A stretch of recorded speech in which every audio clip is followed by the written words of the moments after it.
Good evening, everybody. Welcome to this week's Tuesday tip. I hope you all had a wonderful Thanksgiving, maybe ate too much food like me. Time to get back into the gym, that's for sure. But what I want to talk to you today is about something we explored a little bit a few weeks ago, and that is stress. As I mentioned, when you think about the Gen Z, the Generation Y, the millennials, they're the most stressed out generations that have ever entered the workforce. And all of us deal with stress. It's it's commonplace. But the interesting thing is, and something I've been researching is, there's actually good stress and bad stress. It's not all bad. In fact, the good stress, they call these challenge stressors, whereas the negative stress, those are hindrance stressors. And I want to point out the differences. When you think about the good stress, the challenge stressor, these are the things that push employees to rise to the occasion and develop themselves. One would be like job complexity, tasks that require critical thinking or learning new skills. The stress that comes from that, that's a good stress. Just like job responsibility. When you take on more, when you're owning projects and managing key initiatives, that's a good stress source. Just like workload and time pressure. Having a healthy sense of urgency to complete tasks.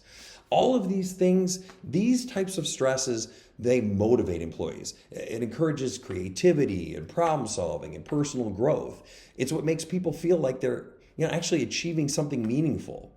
Now, on the flip side, the hindrance stressors, these are the bad stresses. These are the things that barriers. These are what frustrates employees and drain their energy. Examples include role ambiguity.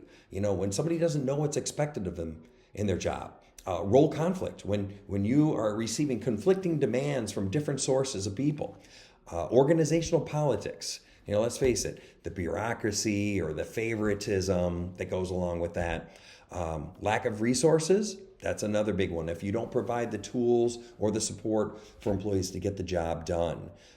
We all hate red tape, right? Administrative hassles. This wastes time and energy. And then a big one is coworker conflict, when you have those interpersonal issues that disrupt your focus. And last but not least, job insecurity, having that constant fear of losing your job. So hindrance stressors, they don't just make employees unhappy, they actively prevent growth and success. So here's where you as managers come into play. While challenge stressors can be a positive force and you want to leverage them, they only benefit if the hindrance stressors are kept in check. So for example, an employee might thrive under a tight deadline if they have clear expectations and the tools they need. But if they're also dealing with office politics or unclear instructions, the stress becomes overwhelming and the positive effects disappear. So your role as a manager, you want to leverage those challenge stressors. You want to assign tasks that stretch your employees' abilities, but without overwhelming them. You want to set clear goals and timelines to create that productive urgency. And you want to provide meaningful responsibilities that make them feel trusted and valued. At the same time, you have to be aware and minimize those hindrance stressors. So you want to clarify roles and expectations. You want to provide the tools and the resources they need to succeed. You want to foster a collaborative, respectful environment that your employees are working in and address workplace conflicts quickly and efficiently. And be transparent about the decisions you make so you reduce that insecurity that happens at times. And remember, not everybody handles stress the same way.